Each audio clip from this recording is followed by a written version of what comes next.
नमस्ते दोस्तों, हम लोग का नेक्स्ट वीडियो आ चुका है, दैट इज़ 17th वन। अभी हम लोग ने कल जिस हेडिंग पे बात किया था that is about heading goodwill, तो मैंने कल क्लास जब एंड अप हुआ था तो एक सवाल लगा पाया था सिर्फ ना, और मैंने कल ही एक बात और भी कहा था दैट पॉसिबिलिटीज़ रहेगा तो हम कुछ सवाल और लगवाएंगे सेम टॉपिक पहले, बिकॉज इसका सवाल हमारे बोर्ड एग्जाम में 1 मार्क्स 3 मार्क्स एंड 4 मार्क्स में ऑलवेज आया है, ठीक। और यही टॉपिक हमारा बिग वाले सवाल में भी एज अ पार्ट बनकर आ जाता है, तो क्यों ना हम लोग इस टॉपिक पे पहले 2 सवाल और प्रैक्टिस करते हैं। और जो यहाँ मैंने बोर्ड क्वेश्चन लिखा है ना, इस बुक का सवाल है 65 का ए एंड 66। बोर्ड एग्जाम में सवाल जो आता है हेडिंग गुडविल पे वो इसी प्रकार का आता है, बहुत इसे आउट ऑफ कॉन्टेक्स्ट नहीं आता है। फॉर्मूला कल डिस्कस हुआ था, उस पर एक न्यूमेरिकल भी लगाया गया था। आज सेम फॉर्मूले पे 2 न्यूमेरिकल और देखा जाए, और ये जब सॉल्व हो जाएगा ना उसके तुरंत बाद जो मैंने कल क्लास के लास्ट में एक बात और में कहा था, याद अगर होगा तो, कि एक सवाल जो मैंने कहा था कौन सा था, वो था ना अमन, विश्वास एंड चेतन वाला, दैट इज़ क्वेश्चन 63।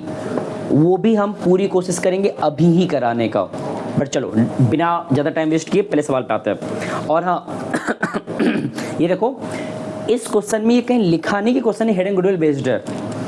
एग्जाम में भी क्या होता है, वहाँ पे लिख कर नहीं आते हाँ कि ये क्वेश्चन हेडिंग गुडविल अप्रोच पे है, तुम्हें उसके अकॉर्डिंग गुडविल निकालना है, वो तुम्हें सेल्फ एनालाइज करना होता है। सवाल पढ़ते हैं, पढ़ो। 65 का ए ना, सॉरी ए तुम लोग कल लगाए थे, मैंने गलत लिख दिया है, ये बी होगा, करेक्शन करा दिया करो।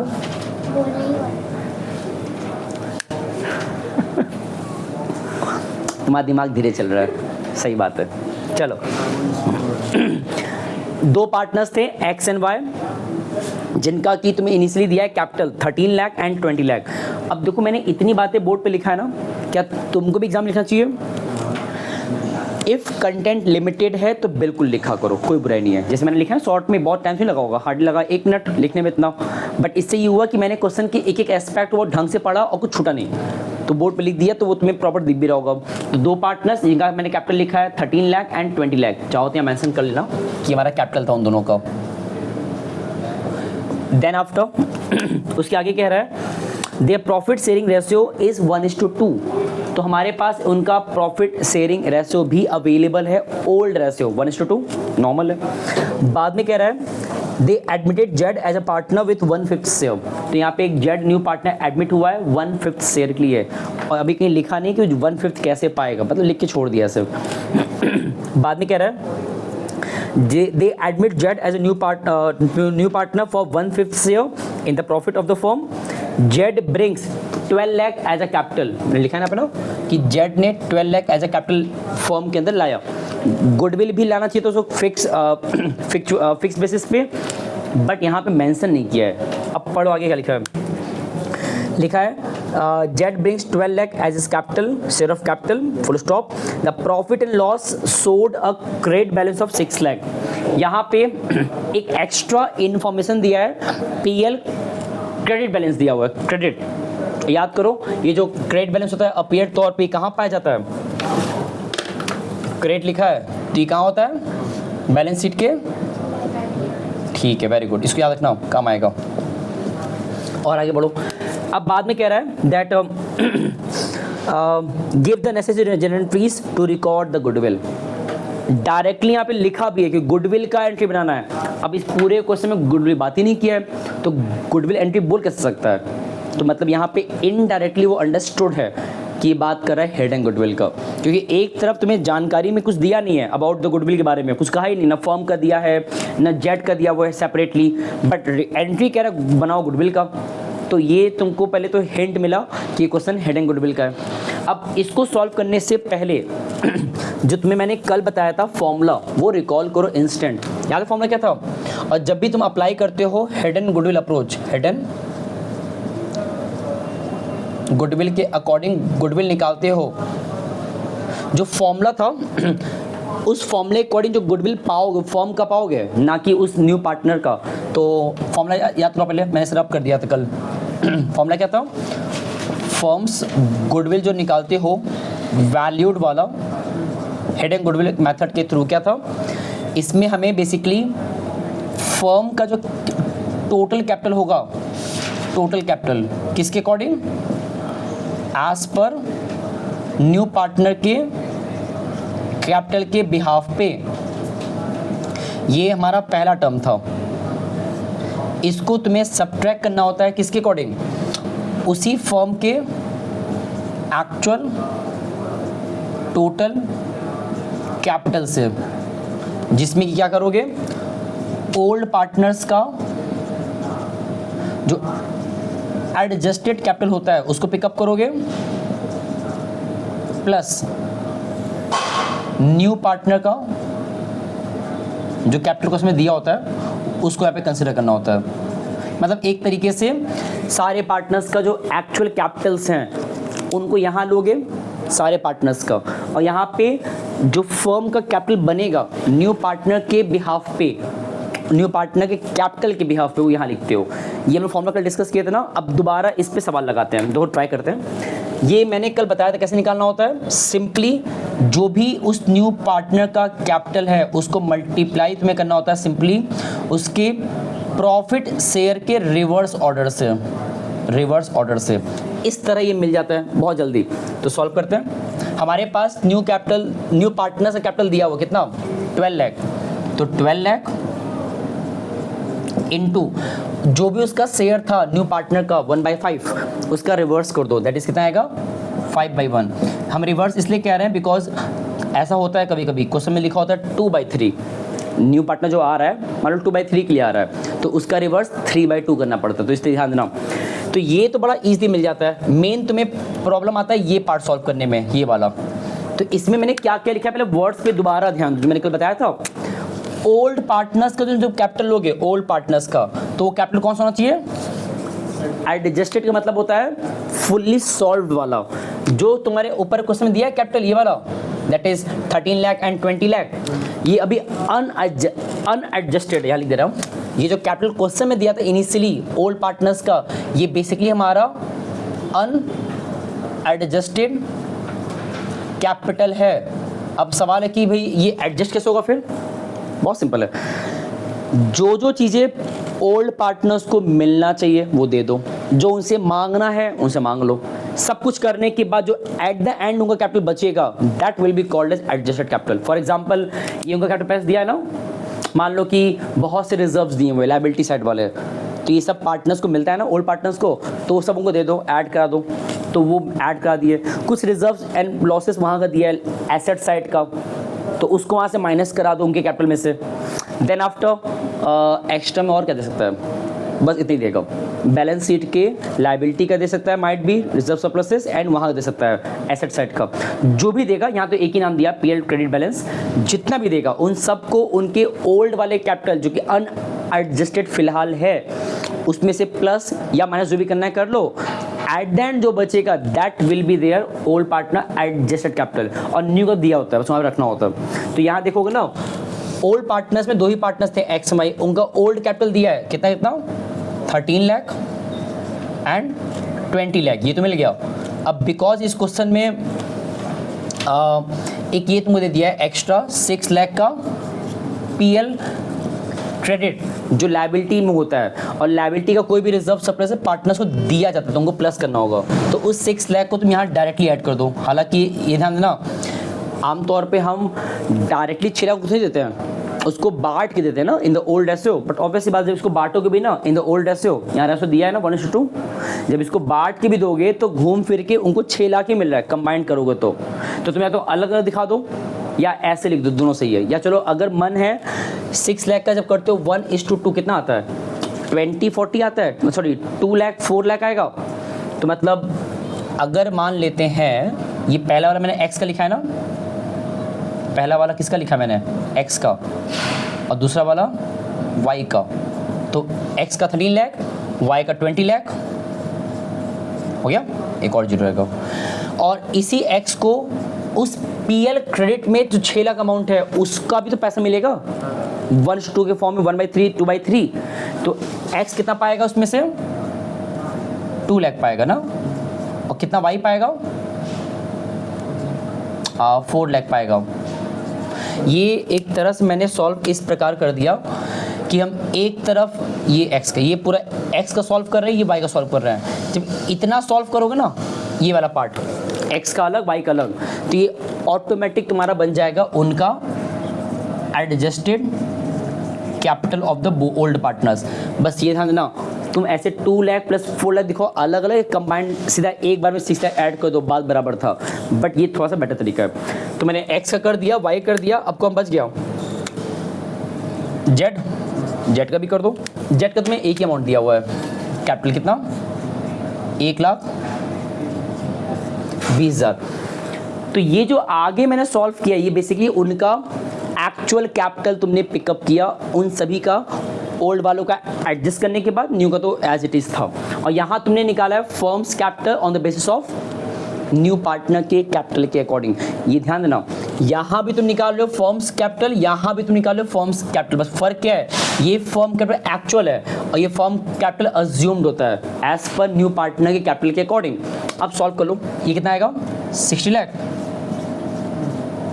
60 लाख आएगा। यहाँ कितना आएगा? 13 20 कितना होता है? 33, 33 प्लस 6 39, ये 12 लाख था, ये 12 लाख, बट इसमें एक जीरो बढ़ेगा। तो 39 प्लस 12 लाख कितना होता है? 51 कितना आएगा? 51 आएगा ना। तो यहाँ जब सॉल्व किए तुम्हारा ये आएगा 51 लाख आएगा। अब जब माइनस की कितना आएगा? ये 9 लाख। ये जो 9 लाख हमने सॉल्व किया, ये एक्चुअली हमारा अभी फर्म का मिला है कैपिटल, हमारा आंसर नहीं आया है। क्वेश्चन में कहा था एंट्री पास करने के लिए कि वो न्यू पार्टनर जब गुडविल आएगा तो एंट्री क्या बनेगा? फर्म का तो मिल गया। अब तुरंत तुम्हें से करना क्या है, इस फर्म के गुडविल के अकॉर्डिंग उस जेड का अमाउंट ऑफ गुडविल का शेयर निकालो, कितना आएगा? तो जितना फर्म का निकालो मल्टीप्लाई कर दो उसके शेयर से, तो तुम्हारा आएगा समथिंग 1,80,000। ये 1,80,000 जेड का गुडविल अमाउंट निकला बाय हिडन गुडविल मेथड से। ये मेथड बहुत ध्यान दो, बहुत इंपॉर्टेंट था। बट हाँ, अब इस क्वेश्चन में कहा था एंट्री भी पास करना है, तो एंट्री कैसे पास करें? यहाँ पे पहला तो ये जो कैपिटल अमाउंट का पैसा आ रहा है ना, इसका एंट्री बनेगा। बताओ क्या एंट्री बनेगा? पहला अगर से एंट्री बनाया जाए तो फर्स्ट इसका एंट्री क्या बनेगा? Bank account debited to Z capital, कितना अमाउंट है? 12 लाख।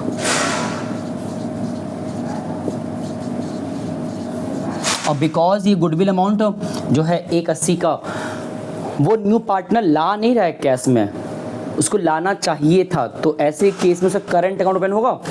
तो एंट्री क्या हो जाएगा? Z current account. और ये पूरा पैसा जो है ये ओल्ड पार्टनर्स को दिया जाएगा in the sacrificing ratio.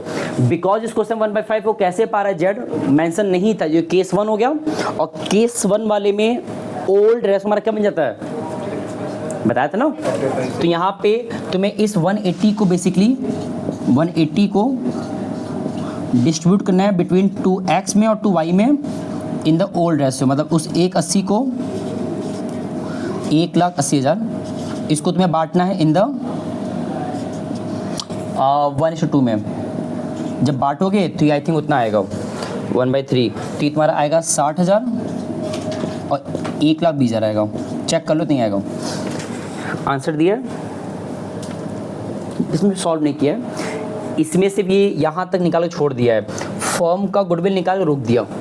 But ये क्वेश्चन 3 नंबर में अगर आएगा ना तो तुम्हें ये सब पूछेगा कि फर्म का निकालो, फिर उस न्यू पार्टनर का शेयर निकालो गुडविल का, फिर उसका एंट्री पास करो, तो ये पूरा बन जाएगा सवाल 3 से 4 नंबर का। और ठीक इसी प्रकार सवाल यहाँ लिखा हुआ है। बस ये है कि यहाँ तो मैंने फॉर्मूला लिखा था ना, अब इस बार टाइम बचाने के लिए अब हम फॉर्मूला लिखेंगे नहीं, डायरेक्ट सॉल्व कराते हैं।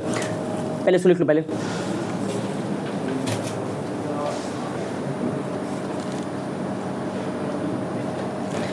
देखो, अब ये जो सवाल है 66 वाला, ये थोड़ा सा टिपिकल है, पता है क्यों? पहले सवाल पढ़ लो। यहाँ पे लिखा हुआ है 3 पार्टनर्स ने ABC, नॉर्मल है, रेशो दिया है 2:1:1। देन आफ्टर हमें उन 3 पार्टनर्स का फर्म का total assets and outside liabilities mention कर दिया इस बार। और एक न्यू पार्टनर डी एडमिट हो रहा है जो कि पैसा ला रहा है कैपिटल का, ये कैपिटल पैसा है कैपिटल का, और कितना ला रहा है? 2 लाख रुपीस। एंड पूछ रहा है कि नेसेसरी गुडविल भी ला रहा है, प्रीमियम लिख दिया है ना, तो मतलब पैसा ला तो रहा है गुडविल का, कितना मेंशन नहीं किया, तो ऑटोमेटिक समझ जाओ तुरंत ये सवाल किसका हो गया, हेड एंड गुडविल का। अब एक बार हम तुमको पहले दे रहे 1 मिनट, लगाओ दिमाग, दो कर पा रहे हो। अभी फिलहाल तुम लोग इसमें सिर्फ गुडविल निकाल के दिखाओ, मतलब सॉल्व मत करना।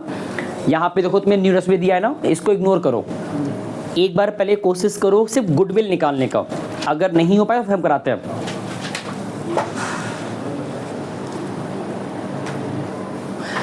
चलो देखो, ये बताओ, ऑब्वियस सी बात है यहाँ भी तुम्हें गुडविल निकालना है ना, फॉर्मूला नहीं बदलेगा, अब हम इतना फॉर्मूला लिखेंगे नहीं, हम शॉर्ट में करते हैं। देखो अगेन इस क्वेश्चन में ध्यान दोगे ना, तो हमें एट द एंड पहले फर्म का गुडविल निकालना है, कौन सा वाला, valued by hidden goodwill formula से।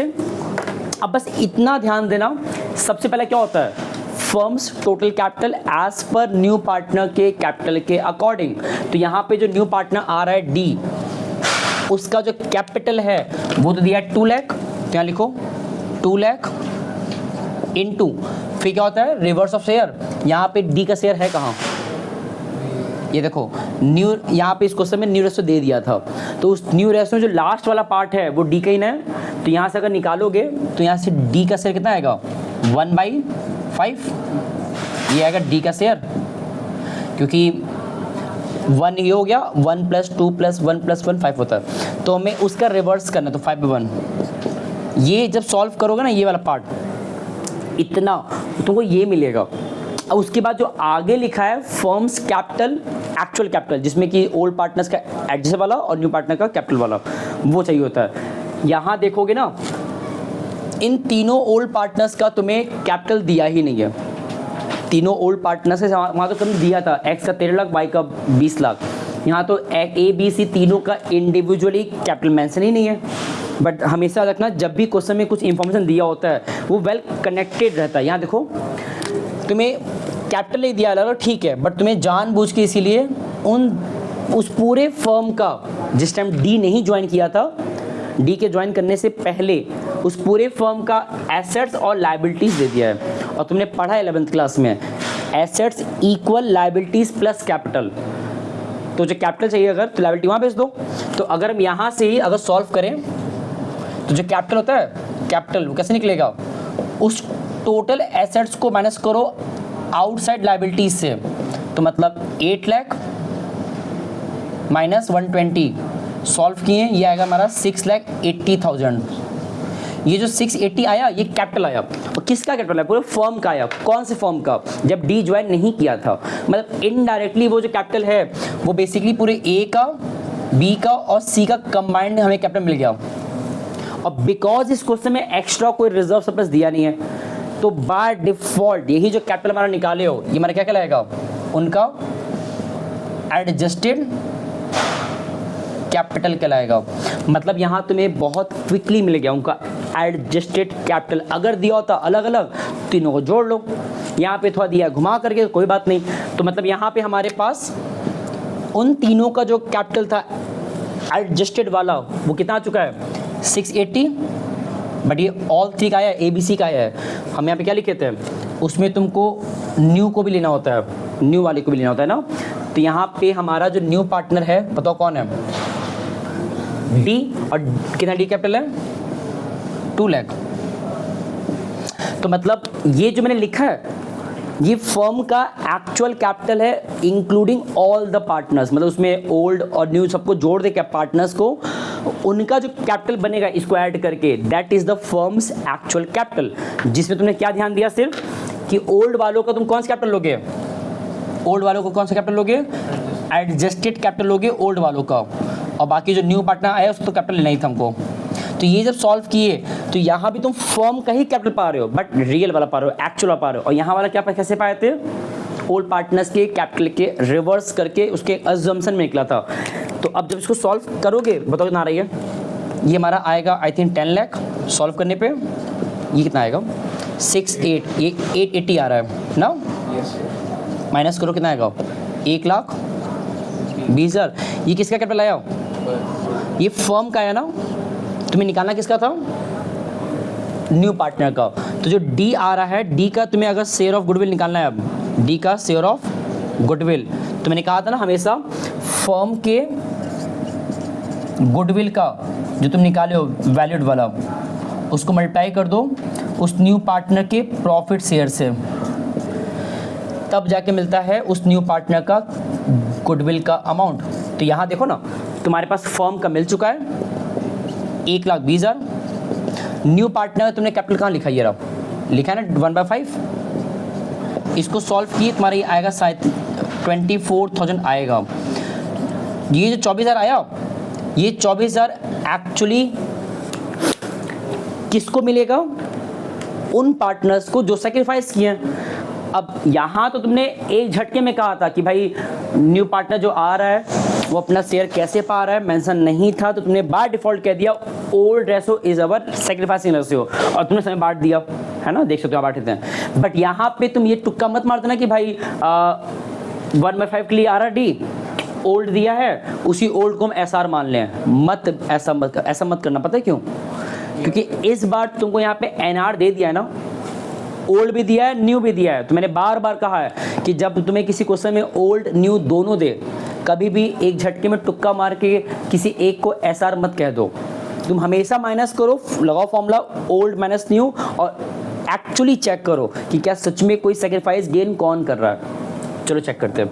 यहाँ पे अगर हमारे पास इस क्वेश्चन में ओल्ड और न्यू दोनों अवेलेबल है ना, तो तुम्हें ए बी सी तीनों सेक्रीफाइस सच में किए हैं, हाँ है ना, चेक करना पड़ेगा फॉर्मूला लगा के प्रॉपर्ली। यहाँ तुम डायरेक्टली अज्यूम कर पाए थे बिकॉज ये केस 1 था, बट ये कोई केस नहीं है। यहाँ तुम्हें ओल्ड न्यू बोथ अवेलेबल है, तुम्हें प्रॉपर्ली चेक करना पड़ेगा। क्योंकि ये होता है कभी कभी ऐसा कि कोई ओल्ड पार्टनर ओल्ड होने के बावजूद भी क्या कर जाता है, मतलब उसको सेक्रीफाइस करना चाहिए आमतौर पर, बट वो क्या कर जाता है, तो इसीलिए चेक करते हैं प्रॉपर्ली। तो पहले ए का चेक करें, कितना ए का ओल्ड है 2/4, कितना ए का न्यू है 1/5। बी का चेक कैसे करना पड़ेगा, कितना बी का ओल्ड है 1/4, कितना बी का न्यू है 2/5। सी का चेक करो इस तरीके से 1/4 और कितना उसका न्यू है 1/5। ये जो मैंने लिखा है अभी फिलहाल सिर्फ ओल्ड माइनस न्यू, पहले इतना कौन समझ नहीं पाया। मैंने यहाँ से पिकअप किया ओल्ड रेशियो उन तीनों पार्टनर्स का, यहाँ से मैंने पिकअप किया न्यू रेशियो उन तीनों पार्टनर्स का, और लिखा है फॉर्मूले में ओल्ड माइनस न्यू। अब ये सॉल्यूशन तुम लोग जानते हो, इसका इसमें कितना आएगा 20, तो ये आएगा तुम्हारा 5 2 जा 10। एक बार चेक करना गलती ना करें हम, ये आएगा 4, तो ये तुम्हारा आ रहा है +6/20, प्लस में तो मैं सेक्रीफाइस कर रहा है, चलो एक सेक्रीफाइस कर रहा है कम से कम। बी का चेक करते हैं 20, ये आएगा 5, ये आएगा 4, तो 8, लो माइनस में आ गया -3/20, तो हमारा क्या आ गया गेन, जो इसको गेन नहीं करना चाहिए था, बट चलो ठीक है गेन किया, अच्छी बात है। इसका भी निकालो 20, 5 - 4 -1 आ गया, ये मैंने सही माइनस किया है, ये आएगा 4, ये आएगा 5, 10, सही किया ना, चलो ठीक है, ये भी गेन आ गया। तो अब देखोगे ना इसमें एक सेक्रीफाइस है कौन, ए, बाकी बी और सी क्या कर गए गेन। और पता है जब गेन कर जाते हैं कोई ओल्ड पार्टनर जब गेन करता है ना, अब जब एंट्री पास करते हो वहाँ थोड़ा सा तुम्हें कॉम्प्लिकेशन देखने मिलता है, मतलब एंट्री पास करने बच्चे गलती करते हैं आमतौर पे। चलो पहले एंट्री पास करते हैं। फर्स्ट एंट्री एकदम सिंपल है, पैसा ला रहा है तो एंट्री क्या हो जाए, और पैसा दोनों ला रहा है, गुडविल का भी ला रहा है और कैपिटल ला रहा है। मैंने क्यों बोला गुडविल पैसा ला रहा है, बिकॉज क्वेश्चन प्रीमियम लिखा था, तो मतलब वो गुडविल का पैसा ला रहा है और कैपिटल का भी ला रहा है। तो एंट्री क्या हो जाएगा, पहला entry bank account debited to D capital to premium for goodwill debited. मेरे पास स्पेस कम है तो हम छोटा लिख रहे हैं। तो कितना अमाउंट है कैपिटल डी का 2 लाख, और कितना प्रीमियम तुमने सॉल्व किया भी ना, ये रहा 24,000, कितना हो गया ये 2,24,000। मतलब उसने इतना पैसा ला दिया, ये तो नॉर्मल एंट्री था, ये तुम बार बार कियो। अगर ऐसा होता कि सब सेक्रीफाइस ओल्ड पार्टनर सारे सेक्रीफाइस कर रहे होते हैं, तो हम क्या करते हैं इस प्रीमियम को ऊपर लिखते हैं, ऐसे इस तरह लिखते हैं लोग, इस तरह से premium for goodwill debited to A to B to C, all 3 के नाम नीचे लिखते हैं और बांटते इन द सेक्रीफाइसिंग रेशियो।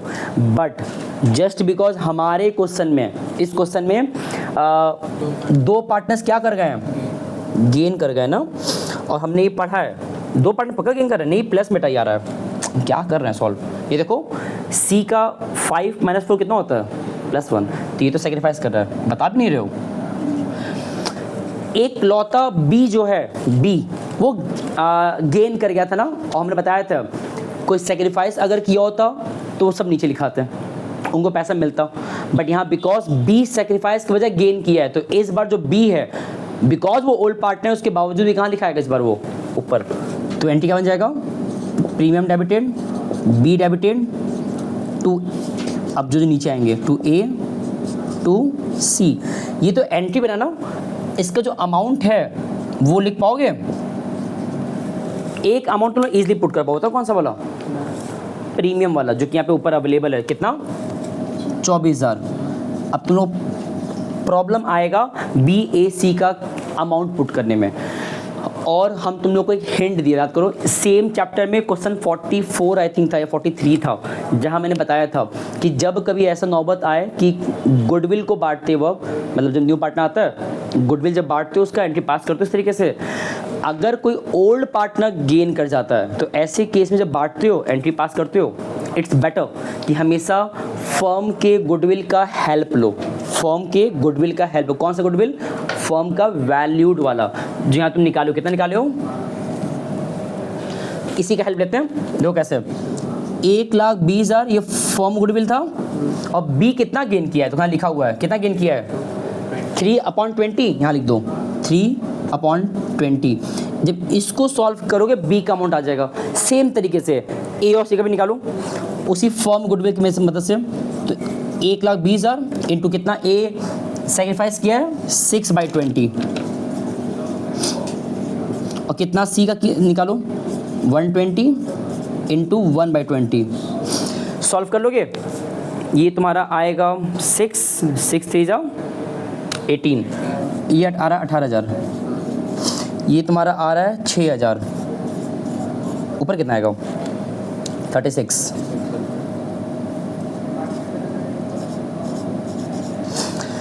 अब देखो इस क्वेश्चन को तुम कह सकते हो अल्टीमेट सवाल था, जो कि हार्ड था in case of head and goodwill वाले केस में, जहाँ पे तुमने 3-4 बातें देखा। एक तो पहले ओल्ड पार्टनर्स का कैपिटल दिया ही नहीं था, तुम्हें उसकी जगह पे एसेट्स लायबिलिटीज दिया था, तो तुमको ये फॉर्मूला याद होना चाहिए जो तुमने पढ़ा 11th क्लास में। देन आफ्टर जो आया भी तो हमारा डायरेक्टली वो क्या बन गया, एडजस्टेड। क्यों बन गया बताओ एडजस्टेड, क्योंकि यहाँ पे हमारा कोई रिजर्व सरप्लस क्वेश्चन में था ही नहीं। अच्छा पहले काम करें, इसको अलग कर दे वरना मिक्सअप नो कर दोगे, ये सेपरेट क्वेश्चन था, ठीक है ना।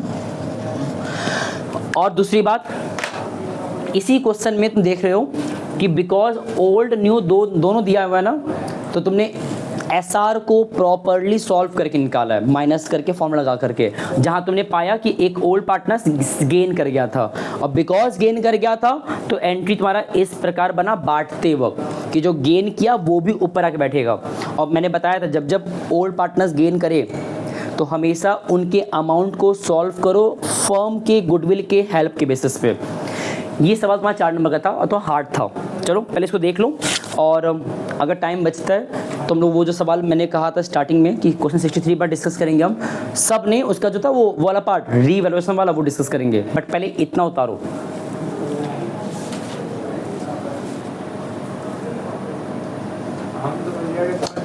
ओके चलो बेटा, ये क्या रहते हैं, इतना उतार लो। और वो जो सवाल था 63 वाला हम लोग उसको नेक्स्ट क्लास में कर लेंगे, बिकॉज तुम लोग का भी हालत ख़राब हो चुका है ना। लेकिन इतना जान लो, वो जो सवाल था 63 वाला वो मेरे हिसाब से इम्पॉर्टेंट सिर्फ इस सेंस में है कि वहाँ जो टर्म्स दिया रिवैल्यूएशन का वो इम्पॉर्टेंट है, बाकी उस क्वेश्चन में बहुत दम नहीं है। हम लोग क्वेश्चन उस टाइप का भी आगे और लगाने ही वाले हैं, बट खैर ये हमारे टॉपिक हेड एंड गुडविल का मेन क्वेश्चन था। नेक्स्ट क्लास जब मिलेंगे तो अब वो जो सवाल आएगा, ये कौन सा लेक्चर था 17 ना, 1 से लेके 17 तक पढ़ने के बाद अब हम तुमको ये कह सकते हैं जो हम लोग 18th लेक्चर में क्वेश्चन लगाएंगे नेक्स्ट क्लास, मतलब उस दिन वही सवाल तुम्हारे बोर्ड एग्जाम में 100% हमेशा आता है, 100%, क्योंकि उसमें क्या है ना कि अब वो अल्टीमेट क्वेश्चन है, मतलब अभी तक जो तो पढ़ा सब हमारा काम का था, बट अब वो जो सवाल लगाया जाएगा नेक्स्ट क्लास से, क्वेश्चन नंबर धीरे बोलो, नेक्स्ट क्लास से, वो हमारे बहुत काम का होने वाला है। तो बेटर रहेगा पहले यहाँ तक कंटेंट रिवाइज कर लो, हेडिंग गुडविल तक का, बाकी आगे जो भी क्वेश्चन और आएगा वहाँ फेस किया जाएगा, ठीक है ना। चलो इतना उतार लो, बाकी जब मिलते हैं नेक्स्ट क्लास में तो मिलते हैं, धन्यवाद, नमस्ते।